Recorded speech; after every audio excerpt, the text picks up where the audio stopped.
Sebelumnya, Assalamualaikum warahmatullahi wabarakatuh. Selamat pagi dan salam sejahtera bagi kita semua. Kepada yang terhormat Bapak Guru Tenaga Pendidik SMK Negeri 1 Pogalan, Bapak Salam Masuki MPD, yang kami sayangi siswa-siswi SMK Negeri 1 Pogalan Trenggalek dan rekan-rekan mahasiswa PLP Indonesia yang berbahagia. Puji dan syukur marilah kita panjatkan kehadirat Allah Subhanahu wa Ta'ala, karena atas limpahan rahmat dan karunia-Nya kita dapat terkumpul di pagi yang cerah ini dalam keadaan sehat walafiat untuk menghadiri acara sosialisasi anti narkoba dan kekerasan mahasiswa PLP Universitas Negeri Surabaya di SMK Negeri 1 Pogalan Trenggalek. Perkenalkan, saya Reksi Sapa Pramesti selaku Master of Ceremony yang akan memandu jalannya acara pada pagi hari ini.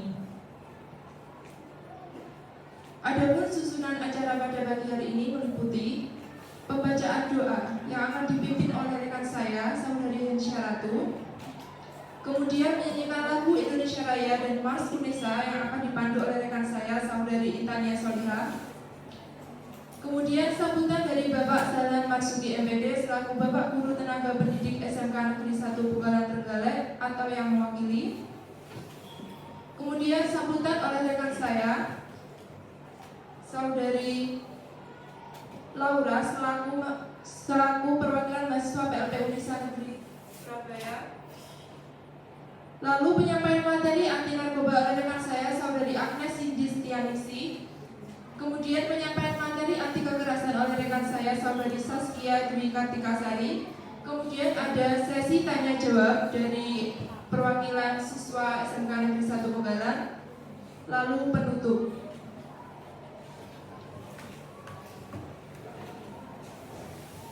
Sebelum memulai acara ini, marilah kita bersama-sama memanjatkan doa, memohon kelancaran dan keberkahan dalam melaksanakan kegiatan sosialisasi anti narkoba dan kekerasan mahasiswa PLP Universitas Negeri Surabaya di SMK Negeri 1 Pogalan Trenggalek. Doa akan dipimpin oleh rekan saya, Saudari Hensyaratu. Waktu dan tempat kami persilakan.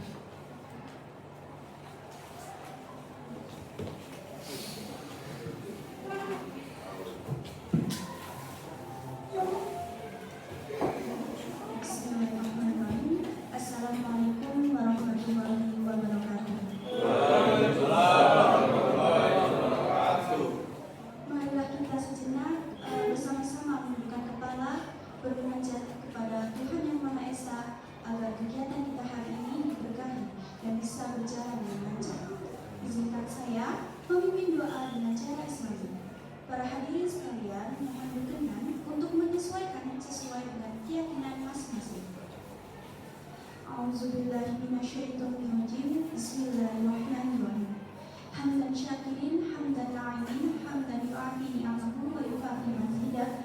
Ya Rabbana lakal hamdu kama yanbaghi li jalali wajhikal karim wa 'azimi sultani. Ya Allah, ya Rahman, pada hari ini Rabu 14 Mei 2025 di SMK Negeri 1 Pogalan, kami hendak menyelenggarakan acara sosialisasi anti narkoba dan kekerasan dengan memohon ridho dan izin.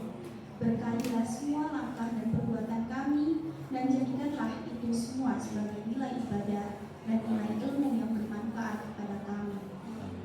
Ya Allah yang Maha Pengasih dan Maha Penyayang, berikanlah kami kesehatan, kekuatan, serta lindungan-Mu sehingga kami dapat menjalankan seluruh amanah yang diembankan kepada kami dengan baik.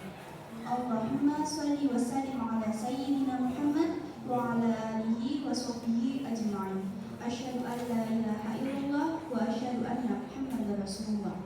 Ya Rahman, ya Rahim, hanya kepadamu kami menyembah dan hanya kepadamu kami memohon pertolongan. Subhana rabbika rabbil izzati amma yasifun wa salamun alal mursalin walhamdulillahi rabbil alamin. Wassalamualaikum warahmatullahi wabarakatuh.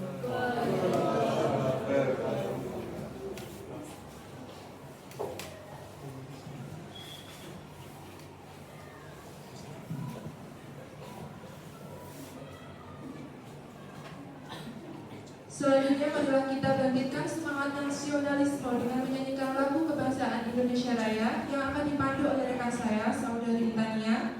Kepada hadirin yang kami hormati, dimohon untuk berdiri.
Hadirin dipersilakan untuk menghadiri.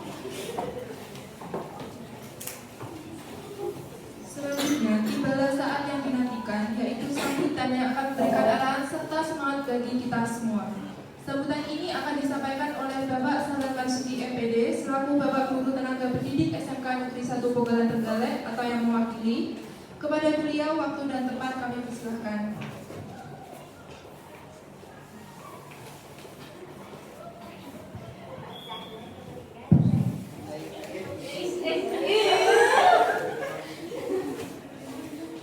Bismillahirrahmanirrahim. Assalamualaikum warahmatullahi wabarakatuh. Alhamdulillahirabbil alamin wa bihi nasta'in ala umuri dunya waddin wa ala alihi washabbihi ajmain. Qala rabbi shrah li sadri wa yassir li amri wahlul 'uqdatam min lisani yafqahu qawli. Amma ba'du. Kepada yang terhormat Bapak Kepala SMK Negeri 1 Pogalan, Bapak Dr. Andes Supriyati, yang pada kesempatan kali ini beliau tidak bisa hadir di tengah-tengah kita dan saya disuruh untuk mewakili. Kepada Bapak Ibu mahasiswa pengenalan lingkungan persekolahan dari Universitas Negeri Surabaya, tepuk tangan untuk beliau-beliau. Yang kami hormati anak-anakku, khususnya kelas 11 Desain Komunikasi Visual 1 yang sangat saya sayangi, saya cintai, dan saya banggakan. Pertama dan paling utama, marilah kita panjatkan puja dan puji syukur kehadirat Allah Subhanahu wa Ta'ala, yang mana pada pagi hari ini kita telah diberikan kesehatan, kekuatan, keimanan, sehingga kita bisa mengadakan dan mengikuti acara pada pagi hari ini dengan keadaan sehat walafiat, tak kurang suatu apapun. Kedua kalinya sholawat serta salam tetap tercurahkan dan juga kepada Nabi besar Muhammad SAW, yang mana beliau adalah suri tauladan bagi kita semuanya, yang nanti kita harapkan syafaatnya di dunia maupun di akhirat kelak. Amin amin ya rabbal alamin. Anak-anakku sekalian yang saya sayangi dan saya banggakan, saya sangat mengapresiasi dan mendukung bahwasanya terlaksananya program pada pagi hari ini yang dilaksanakan sepenuhnya oleh Bapak Ibu atau teman-teman mahasiswa PLP dari Universitas Negeri Surabaya. Saya harapkan anak-anakku semuanya, kenapa kalian saya pilih, karena kalian itu sangat spesial. Jarang-jarang ketika kalian mendapatkan materi yang luar biasa seperti ini, sekaligus ada plus-plusnya, ya.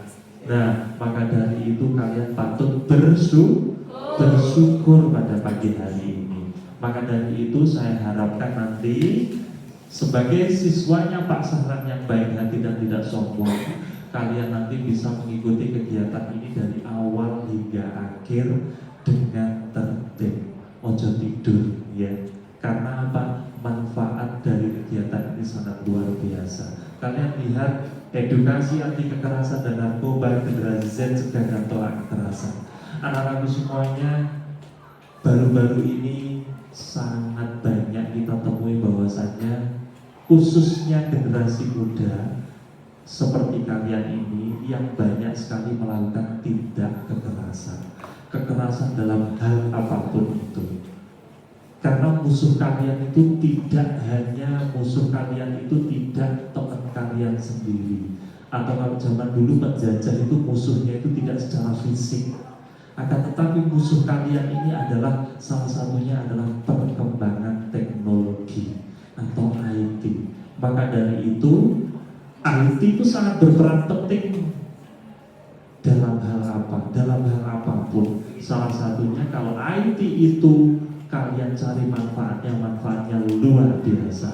Akan tetapi kalau kalian cari apa nih mudaratnya atau dampak negatifnya pun juga sangat luar biasa. Dampak negatif yang sering kita temui adalah anti kekerasan dan narkoba. Itu adalah musuh kalian bersama yang nantinya harus kalian pressing diri kalian semuanya dengan keimanan dan edukasi yang kalian miliki. Karena apa? Karena ketika kalian sudah masuk ke ranah struktur kekerasan dan narkoba ini sulit untuk dihilangkan.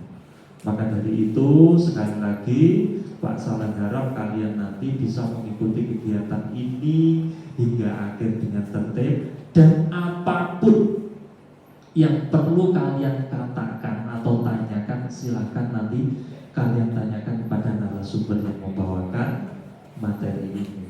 Lebih banyak kalian bertanya, maka semakin mantap pengetahuan kalian dalam hal anti kekerasan dan narkoba.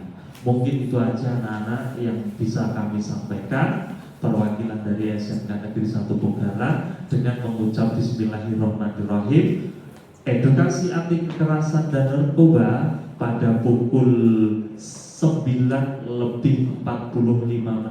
pada hari ini tanggal 14 Mei 2025 dinyatakan dibuka dan dimulai.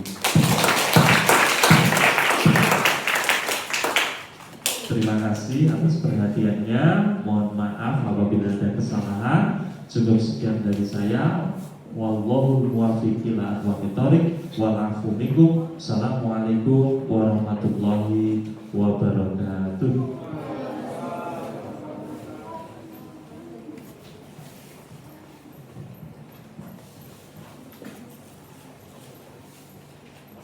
Baik, terima kasih kepada Bapak Salan atas sambutan dan arahannya. Memasuki acara berikutnya yaitu sambutan dari Saudari Laura Ezekiel selaku perwakilan mahasiswa PLP Universitas Negeri Surabaya. Waktu dan tempat.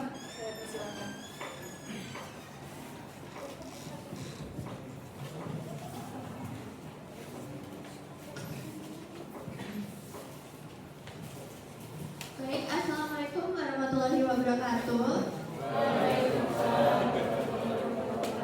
Selamat pagi dan salam sejahtera bagi kita semua. Yang terhormat Bapak Supriyadi selaku Kepala Sekolah SMKN 1 Bogalan Trenggalek.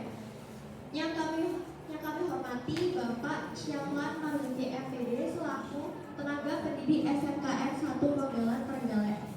Rekan-rekan mahasiswa PLP UNESA yang berbahagia dan para siswa-siswi SMKN 1 Bogalan Trenggalek yang kami banggakan. Pertama-tama marilah kita panjatkan puji dan syukur kehadirat Tuhan Yang Maha Esa karena atas rahmatnya kita dapat berkumpul dalam keadaan sehat dan berbahagia pada acara ini, yaitu Seminar Edukasi Anti Kekerasan dan Narkoba.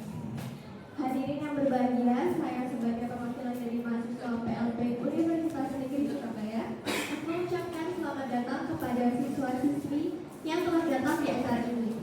Kami juga mengucapkan terima kasih kepada pihak sekolah serta rekan-rekan yang membantu dalam menyelenggarakan acara seminar ini. Tujuan kami menyelenggarakan acara ini dikarenakan maraknya penyalahgunaan narkoba dan kekerasannya menjadi ancaman kenyamanan belajar kita semua.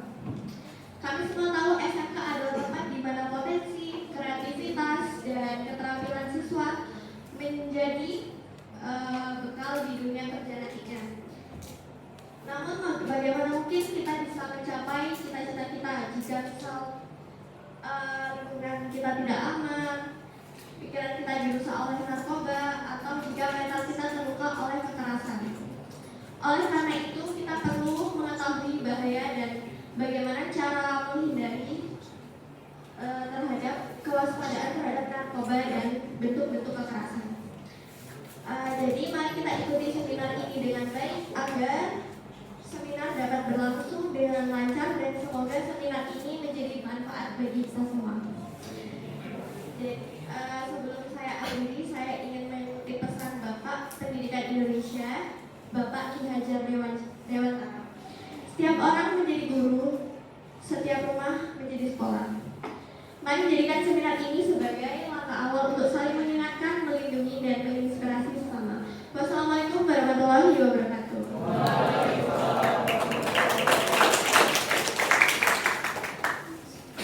Baik, terima Terima kasih kepada Saudari Laura, perwakilan Universitas Negeri Surabaya atas sambutan. Selanjutnya marilah kita ikuti bersama penyampaian materi sosialisasi anti narkoba yang akan disampaikan oleh rekan saya, Saudari Agnes Cindy. Waktu dan tempat kami persilakan.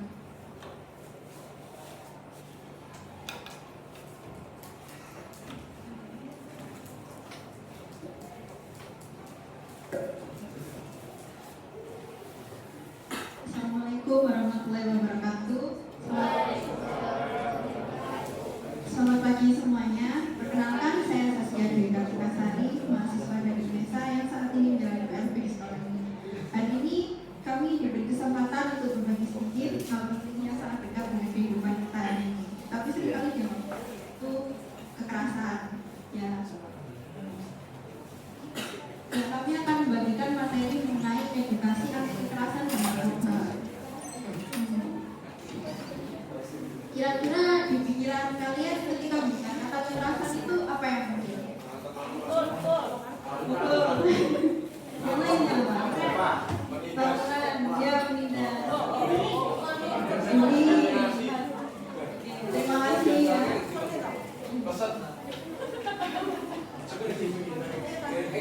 Bisa dilihat sini ada tentang generasi. Generasi kita ini termasuk generasi Gen Z yang tentang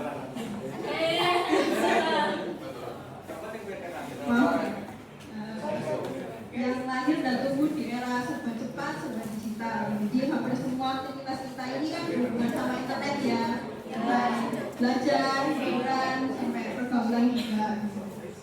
Terus sekarang itu juga sedikit kan kekerasan yang terjadi lewat media sosial, kayak komentar-komentar yang negatif gitu kan di TikTok, di Instagram.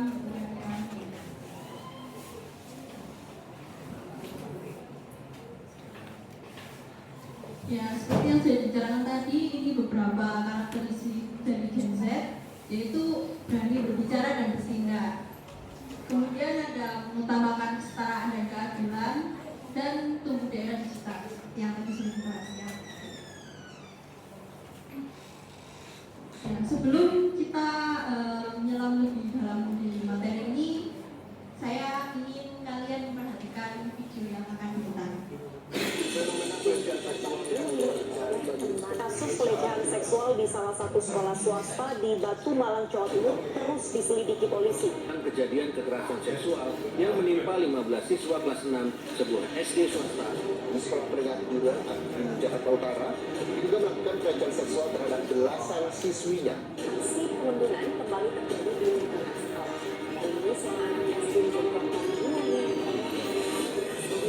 Siswa di salah satu sekolah menengah atas di Lampung Selatan Lampung juga menjadi korban perundungan 4 kakak kelas. Keempat kota Pasuruan Jawa Timur mengaku adanya perundungan atau bullying terhadap salah Siswa SD di Subang yang diduga menjadi korban bullying atau perundungan kakak kelas yang meninggal dunia. Pelajar SMA ditangkap polisi terlibat dalam nekat menjadi pengedar narkoba jenis sabu. Seorang pelajar asal Aceh ini ditangkap oleh petugas bea cukai Batam karena berusaha menyelundupkan narkoba melalui bandara Hang Nadiem Batam untuk tujuan Kalimantan.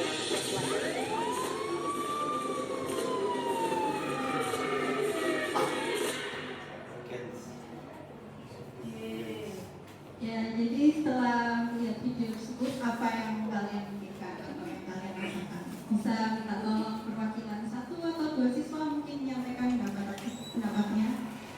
Boleh angkat tangan yang mau? Ayo, nggak ada yang mau ini. 1 siswa aja deh. Ada dia. Gak usah malu-malu. Pendapat kalian setelah melihat video yang barusan diputar?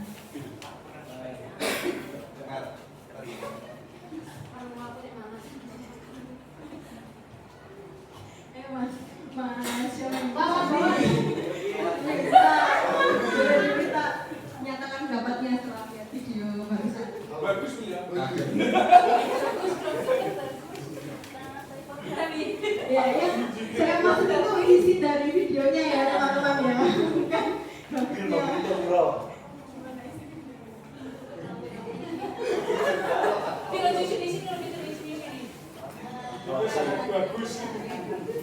perundungan terhadap keluarga.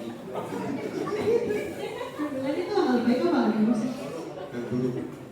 Terima kasih untuk Mas Billy. Boleh tepuk tangan dong.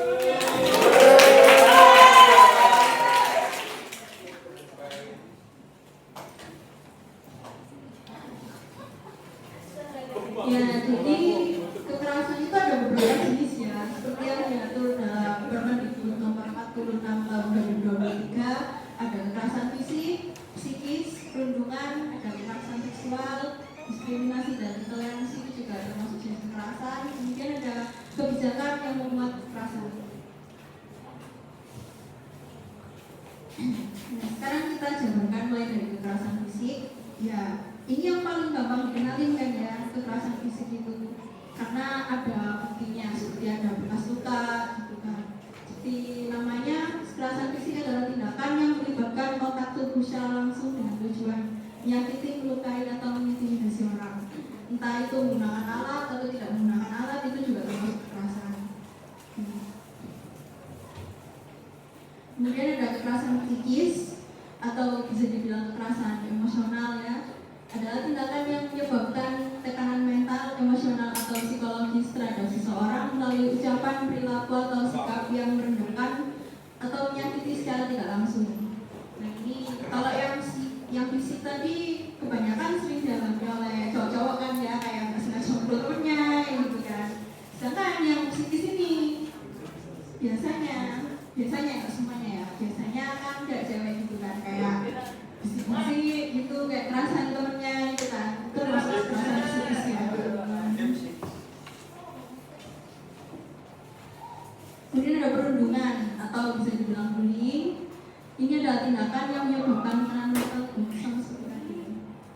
Bullying itu nggak cuma pukul-pukulan, ejek-ejekan itu juga termasuk bullying. Ada di sini yang melakukan bullying.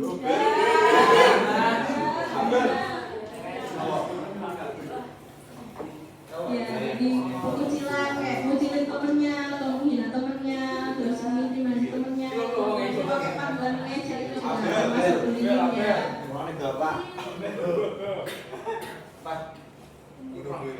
Selanjutnya, kemudian ada kekerasan seksual, yaitu setiap perbuatan merendahkan, menghina, melecehkan, menyerang tubuh atau fungsi reproduksi seseorang karena ketimpangan relasi kuasa atau gender yang dapat berakibat pada penderitaan fisik, psikis, termasuk yang mengganggu kesehatan reproduksi seseorang dan tidak kesempatan melaksanakan pendidikan dengan aman dan benar. Ya, kekerasan seksual ini bukan hanya pemerkosaan, bahkan kata-kata membuat seseorang merasa dilecehkan itu juga termasuk ya, teman-teman. Ini bisa terjadi di siapa aja, cuma cewek aja, cowok juga bisa terkena kekerasan seksual. Kemudian ada diskriminasi dan intoleransi, yaitu setiap perbuatan kekerasan dalam bentuk pembedaan, pengecualian, pembatasan atau pemilihan berdasarkan suku atau etnis, agama, kepercayaan, ras, warna kulit, usia, status sosial, ekonomi, kebangsaan, jenis kelamin, dan kemampuan intelektual, mental, sensorik, serta fisik. Misal ada temennya yang rasnya beda, kayak Cina gitu, terus kalian diskriminasi, itu nggak boleh ya.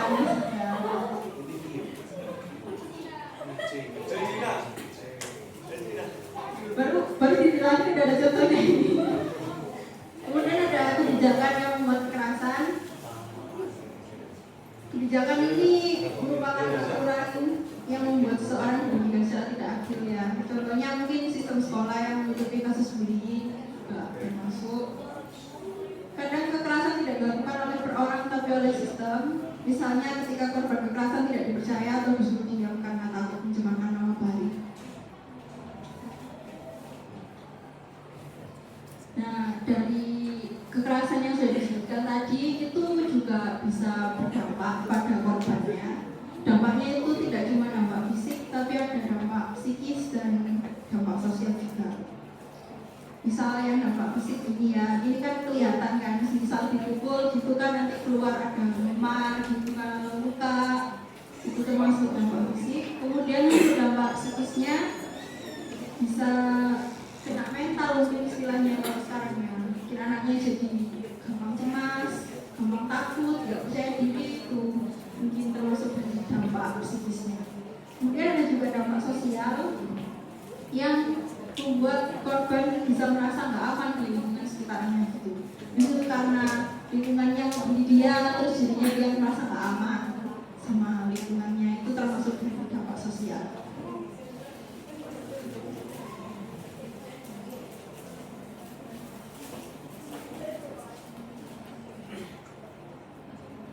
Nah, setelah tahu jenis-jenis dan dampak kekerasan, mungkin kalian bertanya-tanya ya, terus kita harus ngapain gitu kan. Nah, untuk cara pencegahan dan lainnya akan disampaikan oleh rekan saya, Agnes. Oke, halo semuanya. Jadi tadi kan udah dijelaskan terkait dampak dari kekerasan ya. Nah, selanjutnya saya akan menjelaskan terkait tantangan gadget dalam melawan kekerasan. Nah, apa aja sih tantangannya itu? Yang pertama yaitu minimnya edukasi yang komprehensif. Maksudnya itu adalah kita itu sebagai generasi Z itu biasanya seringkali kurang terhadap pemahaman yang lebih mendalam ya terkait isu kekerasan. Jadi hal tersebut akan mengakibatkan kita itu kurang paham apa sih bentuk-bentuk kekerasan itu. Terus misalnya kalau kita dapat kekerasan itu kita itu harus lapor ke siapa, caranya itu gimana. Nah itu. Selanjutnya terlibat juga hal juga misal kita sebagai korban ya. Nah kita itu apa sih kalau kita setelah mendapat sebuah kekerasan itu. Nah selanjutnya ada budaya victim blaming. Budaya victim blaming ini kecenderungan atau yang jadi korban itu malah disalahkan. Ada yang pernah ngerasain nggak? Misalnya kita itu dapat kekerasan, biasanya ini lebih banyak di kalangan adik tingkat dan kakak kelas.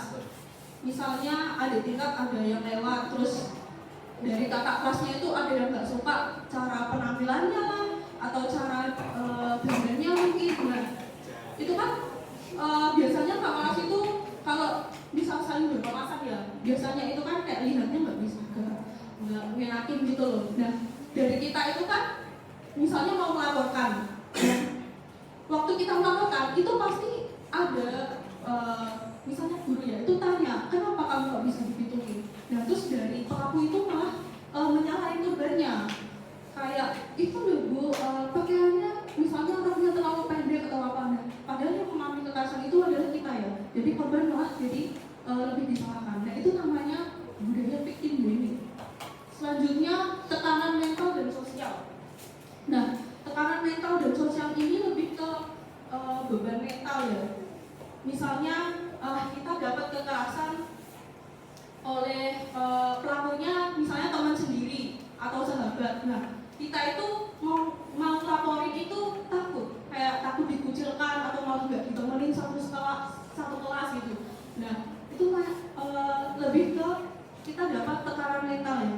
Kemudian untuk tekanan sosial itu sendiri contohnya ini banyak di kalangan cowok-cowok ya. Misalnya dapat kekerasan gitu, kayak dipukul sama temannya, kan sakit ya dipukul misal. Nah, terus teman sebawah kita misalnya bilang, alah digituin tak nangis atau apa. Nah, itu gimana ya? Siswa cowok itu biasanya kayak lebih ditutup, terlihat kuat. Pernah nggak mengalami seperti itu? Oh iya. Kenapa? Oke. Selanjutnya, jika ada yang curhat menjadi korban kekerasan, apa yang kita lakukan? Yang pertama adalah menjadi pendengar yang baik tanpa menghakimi. Jadi kalau temannya ada yang curhat habis digini-giniin atau mengalami kekerasan, itu kalian jangan menghakimi, jangan malah menyalahkan. Makanya kamu jangan gini-gini, itu jangan. Tapi kalian dengarkan dan kalian itu berusaha mencari solusinya. Justru harus membantu teman kalian. Selanjutnya menyediakan ruang aman untuk bercerita. Kemudian menanyakan dan memahami kebutuhannya. Temanmu itu yang habis dapat kekerasan itu butuhnya apa sih gitu. Selanjutnya menghubungkan korban dengan tenaga ahli atau pihak yang dapat memberikan bantuan. Bisa lapor ke mungkin guru BK, biasanya kan ada guru BK ya. Ya, jadi bisa bantu temannya buat lapor ke guru BK. Nah, selanjutnya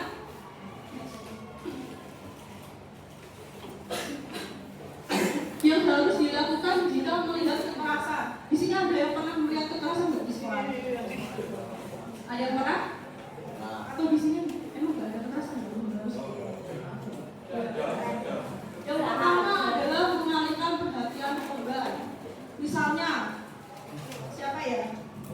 Misalnya Mbak ini deh, namanya Mbak Lu. Namanya Mbak Lu ya. Misal Mbak Lu itu mau pergi ke kantin sendirian, terus ada kakak tingkat yang namanya Rani misal.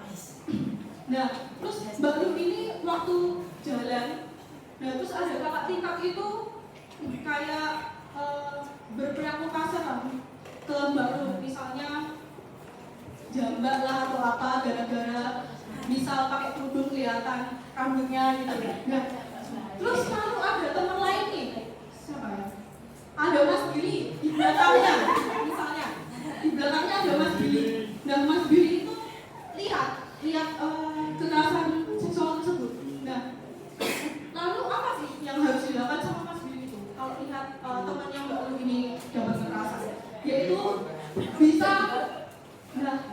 bisa yang pertama mengalihkan perhatian. Misalnya Mas Billy itu nyamperin Mbak Lu kayak ayo ke kantin, hari ini aku ulang tahun, nanti aku traktir. Nah, itu bisa gimana ya, si korban itu nggak overthinking gitu loh, kayak habis dapat kekerasan itu biar nggak overthinking, kayak nggak panik gitu. Jadi dialihkan pembicaraannya dengan itu diajak ke kantin, kemudian menegur secara langsung. Nah, biasanya ini kalau siswa cowok ini biasanya berani ya buat negur temannya kalau dapat bumi. Nah, ditegur langsung. Kemudian merekam kejadian sebagai bukti. Nah, ini biasanya yang siswa cewek ini yang nggak berani buat negur langsung itu bisa direkam aja dari belakang gitu. Kalau misal ada yang mengalami kekerasan dan itu langsung direkam. Nah, gunanya direkam itu apa sih? Nah, gunanya itu sebagai bukti. Ya, sebagai bukti. Sebagai bukti nanti kalian kalau mendampingi korban, kalau pergi ke ruang BK, konseling gitu. Jadi itu sebagai bukti. Jadi apa-apa itu harus sebagai bukti ya, karena kebanyakan apapun yang nggak ada bukti itu korban itu pelaku itu pasti manipulatif, kayak nggak mau ngaku gitu loh kalau habis melakukan kekerasan. Selanjutnya, bagaimana terhindar dari kekerasan? Yang pertama adalah bangun relasi yang sehat. Nah, relasi yang sehat itu seperti apa sih? Relasi yang sehat itu adalah hubungan yang melibatkan adanya kejujuran, kepercayaan, dan rasa saling menghargai, kemudian komunikasi yang terbuka. Nah, relasi yang sehat itu bukan berarti selalu seimbang ya, kayak relasinya baik terus, tapi kadang itu relasi yang sehat itu ada kalanya dihadapkan pada sebuah konflik.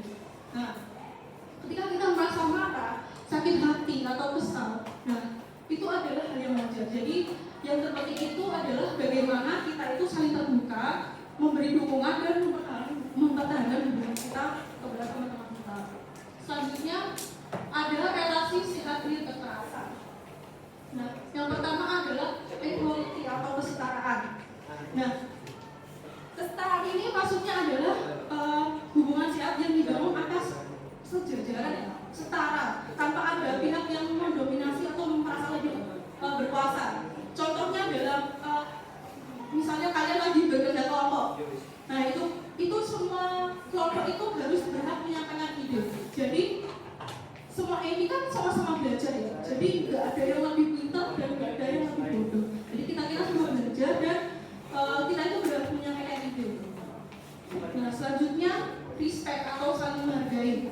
Nah, saling menghargai ini maksudnya kita itu harus menghargai mulai dari batasan privasi atau keputusan orang lain ketika kalau lagi berpendapat itu ada yang tidak setuju, itu harus menghargai dari keputusan tersebut. Selanjutnya trust atau kepercayaan. Misalnya percaya bahwa teman akan bertindak dengan jujur dan bertanggung jawab. Jadi tanpa perlu kontrol lebih. Misalnya kalian ada janjian kerja kelompok jam 3, terus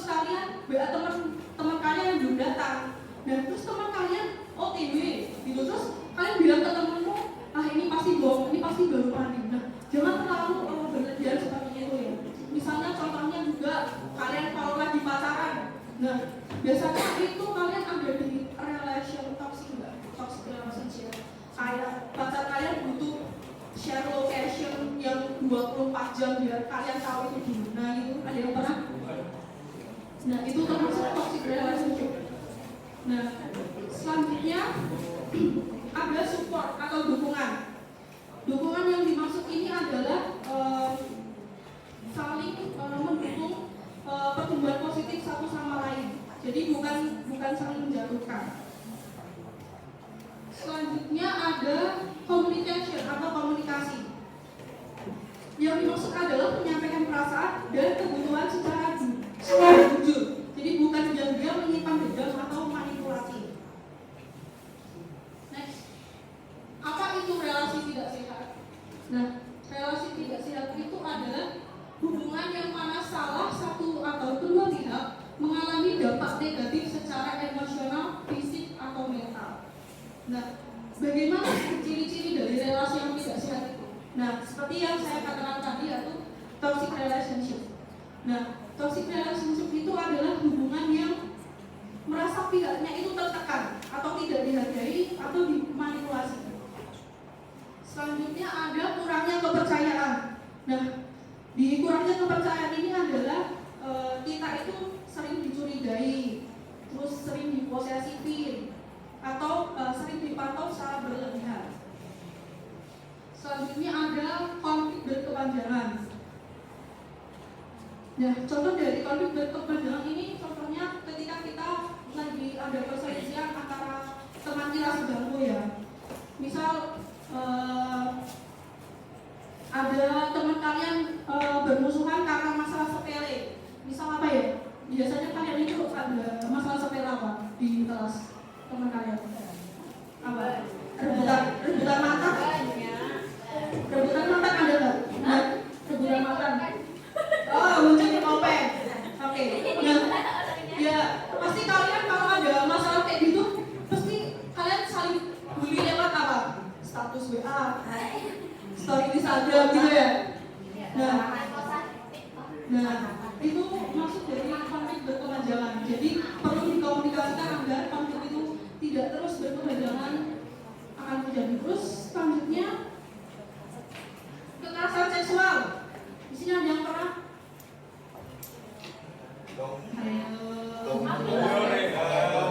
Apa tuh?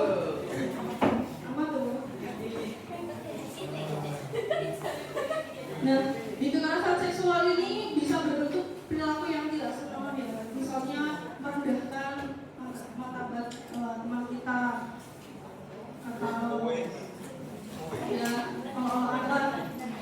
Selanjutnya catcalling. Di sini ada yang pernah catcalling. Nah, itu termasuk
kalian itu jangan cuma nyenengin teman kalian sendiri, tapi cintai dulu diri kalian sendiri baru nyenengin teman kalian.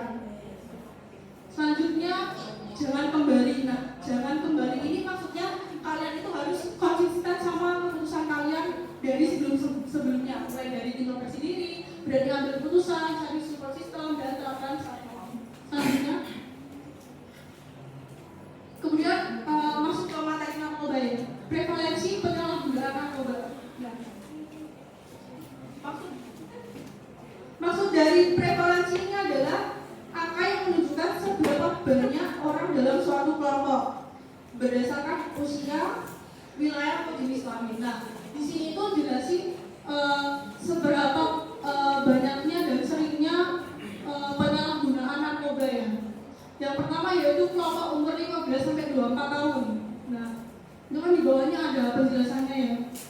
Nah, kelompok umur 15 sampai 24 tahun ini mengalami peningkatan sebesar 0,01 poin. Nah, itu maksudnya itu angka penyalahgunaan narkoba itu artinya semakin banyak anak muda yang mencoba narkoba. Dan itu jangan sampai ya. Jadi lingkungan kalian itu harus tetap dijaga. Jangan sampai ngerti kayak gitu. Selanjutnya, prevalensi kategori pernah pakai narkoba pada kelompok umur 25 sampai 49 tahun cenderung lebih tinggi dibandingkan kelompok umur lainnya. Nah, selanjutnya kelompok umur muda di 15 sampai 24 tahun dan 25 sampai 49 tahun itu mempunyai resiko terpapar narkoba lebih tinggi dibandingkan kelompok umur lebih tua. Selanjutnya, faktor penyalahgunaan narkoba. Yang pertama yaitu pengaruh sosial media. Nah, sekarang kan banyak ya apa-apa itu diliput. Contohnya misal ada artis-artis yang pakai narkoba itu pasti diliput. Nah, kalian itu jangan langsung terpengaruh ya untuk mencoba atau untuk beli, untuk jadi badannya mungkin ya, jangan sampai. Selanjutnya faktor lain yaitu stres akademik. Pengaruh teman sebaya itu paling berpengaruh. Selanjutnya konflik keluarga. Next. Nah, bagaimana sih upaya pencegahan penyalahgunaan narkoba itu? Nah, yang pertama yaitu bergaul di lingkungan positif. Nah, berteman dengan teman yang positif dapat memberikan dukungan sosial yang penting. Selanjutnya, kelola stres. Belajar mengelola stres dengan olahraga, meditasi, seni, atau hobi yang menyenangkan. Selanjutnya, fokus pada tujuan hidup. Jadikan cita-cita atau masa depan sebagai motivasi untuk menjauhi narkoba. Jadi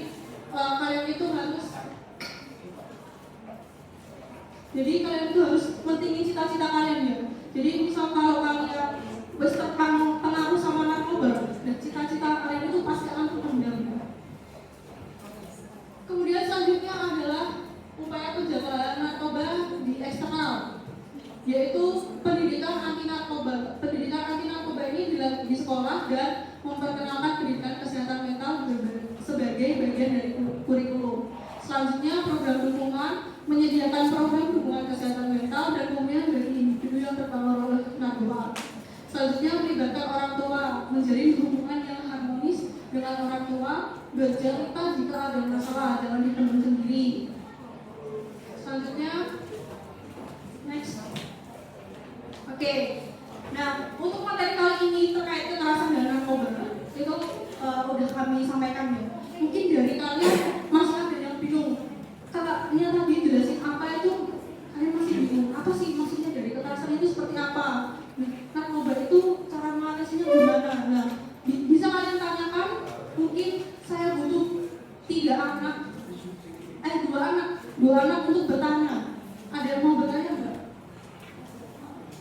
Ayo, kita harus berani bertanya. Berdiri. Namanya siapa?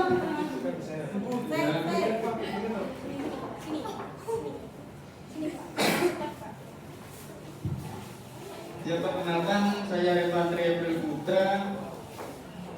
Ya, saya ingin bertanya tentang narkoba. Jika ada seorang suami menjadi pecandu narkoba dan istri sedang mengandung, apakah anaknya bisa terpengaruh dan menjadi pecandu narkoba juga?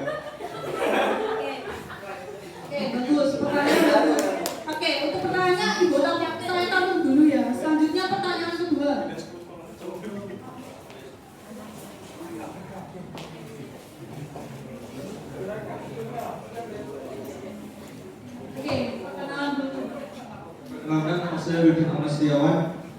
Pertanyaan saya adalah bagaimana jika kita yang menyampaikan anti narkoba, anti bullying itu narkobanya tidak. Jadi bagaimana jika kita yang menyampaikan anti bullying itu terkena bullying sendiri? Ya, terima kasih. Oke, pertanyaan bagus. Dua anak lagi. Oke.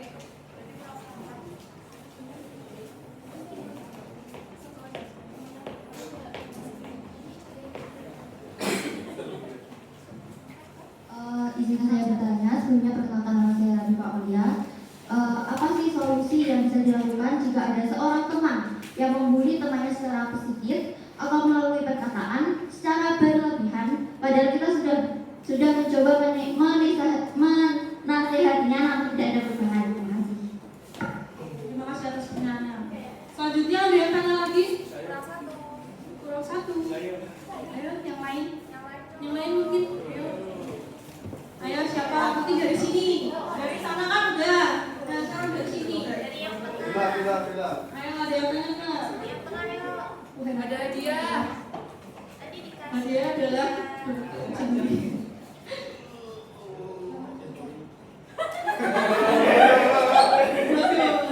sudah direncanakan ya?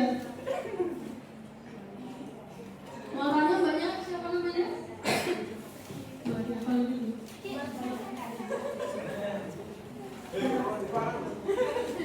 Perkenalkan, nama saya Jennifer Rosia.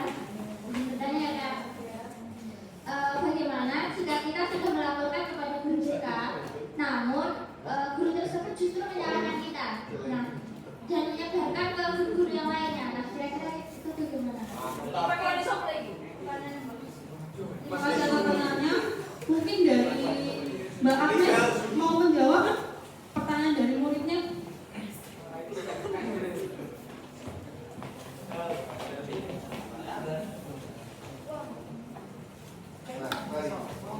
Di sini sudah ada budaya victim blaming Ya, saya mau menjawab pertanyaan dari Mas Revan ya. Jadi kalau suami kecanduan narkoba kemudian istrinya juga sedang mengandung, anak dalam kandungan istrinya itu nggak langsung terpapar zatnya, tapi bisa tetap kena dampak dari sisi itu. Ya mungkin bisa dibilang cacat. Bisa diterima.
Konsumsinya bisa dimakan tapi jangan rame ya.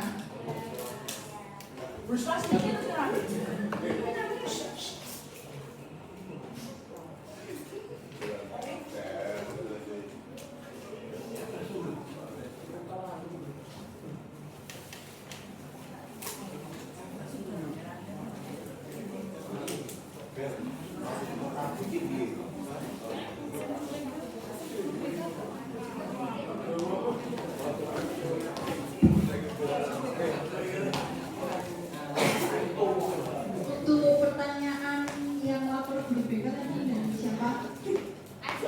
Oh, dari Mbak Ajeng. Izin jawab ya. Jadi kalau misalnya kita sudah lapor guru BK tapi malah disalahkan atau dilempar ke guru yang tanpa solusi, ingat ya itu bukan salah kita. Itu juga termasuk victim blaming dari gurunya ya. Kita masih ada solusi lain yaitu cari orang dewasa yang kita percaya, mungkin ketua kelas atau orang tua bisa. Jadi jangan cerah, jangan menyerah untuk bisa dipahami. Atau ke kita.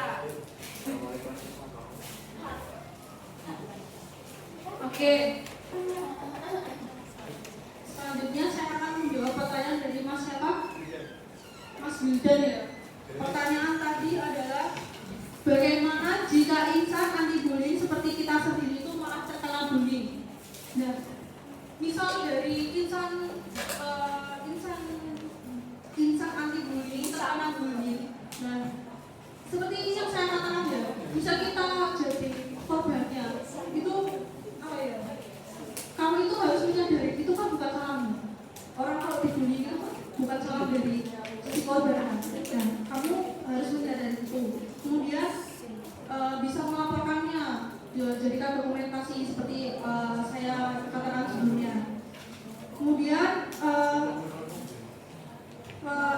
pertimbangkan untuk melapor agar kisah bullying itu nggak terus terjadi gitu loh. Nah, maka dari itu kita itu kalau mau menyuarakan terkait arti kekerasan atau bullying itu kita harus apa ya? Jangan berpikiran kalau kita itu dalam kejadian apa yang kita alami itu apa ya? Jangan jadi alasan buat kita itu tidak menyuarakan arti kekerasan. Paham nggak yang saya maksud? Nah, selanjutnya pertanyaan dari Mbak siapa? Mbak Diva tadi namanya apa?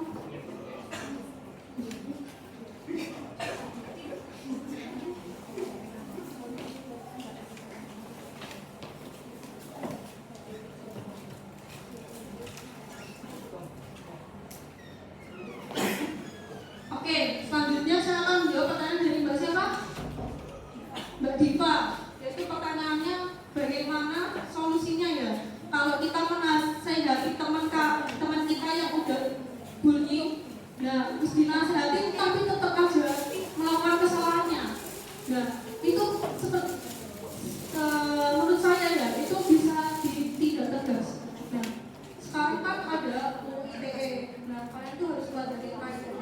Nah misalnya kalau kalian sudah lapor BK tapi percuma saja teman itu tertentu. Nah itu kalian bisa lapor ke pihak yang berwajib.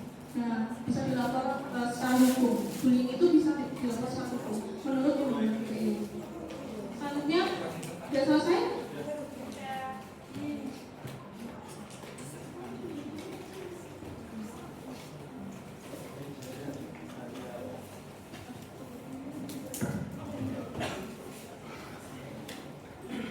Baik, terima kasih kepada saudari Saskia dan saudari Agnes atas penyampaian informasinya serta materinya. Terima kasih juga kepada para peserta yang telah berpartisipasi dalam sesi tanya jawab. Semoga apa yang telah disampaikan bisa menambah pengetahuan dan kesadaran kita semua mengenai bahaya penyalahgunaan narkoba serta pentingnya mencegah segala bentuk kekerasan di lingkungan sekitar. Dengan mengucap syukur Alhamdulillah, acara sosialisasi anti narkoba dan kekerasan mahasiswa PLT Universitas Negeri Surabaya di SMK Negeri 1 Pogalan telah selesai. Kami mengucapkan terima kasih yang sebesar-besarnya atas kehadiran dan partisipasi Bapak atau Ibu serta rekan-rekan sekalian. Semoga kegiatan ini dapat berjalan dengan lancar dan memberikan manfaat bagi kita semua. Amin.